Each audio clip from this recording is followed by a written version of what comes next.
So can I know a little bit about your upbringing and where you were born? వైజాగ్లోనే పుట్టి పెరిగాను. అక్కడే అంతా. మా డాడీ బ్యాడ్మింటన్ ప్లేయర్. డాడీకి స్పోర్ట్స్ అంటే చాలా ఇష్టం. డాడీ బ్యాడ్మింటన్ ప్లేయర్ కాబట్టి ఇంజురీస్ అన్ని బాగా తెలుసు. బ్యాడ్మింటన్ అయితే నా పిల్లలకి ఆడిచ్చాను అనుకున్నారు. అట్లీస్ట్ వీళ్ళని ఏదో ఒక ఫిట్నెస్ లో పెట్టాలి అని డాన్స్ జాయిన్ చేశారు నన్ను మా బ్రదర్ని. సో నాకు డాన్స్ అన్నది ఫస్ట్ లవ్.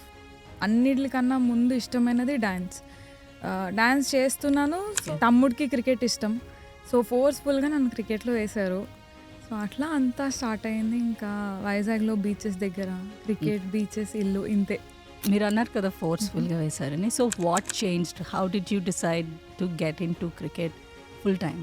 సో ఇట్లా ఫోర్స్ఫుల్గా వేసినప్పుడు ఫస్ట్ 2 days చాలా ఎంజాయ్ చేశాను. ఎందుకంటే ఎక్సైట్మెంట్, కొత్తది, న్యూ థింగ్స్ చేయడంలో ఆ ఎక్సైట్మెంట్ ఎట్లయినా ఎవరికైనా ఉండిద్ది. నా పని ఓన్లీ ఒకటే, వెళ్ళి బాల్స్ పిక్ చేయాలి, అవి తీసుకొచ్చి మా ఫాదర్కి ఇవ్వాలి. సింపుల్. 2 days తర్వాత ఫుల్ బోర్ కొట్టింది. నా ఫ్రెండ్స్ అంతా అక్కడ డాన్స్ క్లాస్లో ఉన్నారు, లేకపోతే ట్యూషన్లో ఉన్నారు. నేనేంటి ఇక్కడ బాల్స్ పిక్ చేసి అది ఎండలో. సో మా డాడీకి చెప్పా, నా వల్ల అయితే కాదు డాడీ, నాకు ఇది ఇష్టం లేదు, నేను రాను. వాడికి ఇష్టం అని అడిగండి.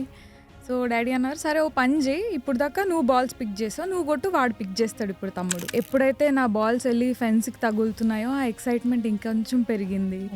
ఇప్పటికీ నాకు అన్నిటికన్నా ఇష్టమైంది బౌండరీస్ లేదా సిక్సెస్. ఇప్పటికీ నేను ఎందుకు ఆడుతున్నాను, ఎందుకు పుష్ చేస్తున్నాను అనడానికి రీజన్ అదే. సో అలా నా క్రికెటింగ్ కెరియర్ స్టార్ట్ అయింది. క్రికెట్ మీద ప్యాషన్ పెరిగింది. ఎప్పుడైతే 4-6 కొడుతున్నామో క్లాప్స్, చాలామంది ఇంకా క్లాప్స్ కొడతారు, అరే వాటర్ షాట్. ఇంకా మీరు డగ్అవుట్ చూస్తే దానికి అన్నిటికన్నా ఎక్కువ ఎక్సైట్ అవుతారు. అవును. సో అది నన్ను చిన్నప్పటి నుంచి పుష్ చేసింది.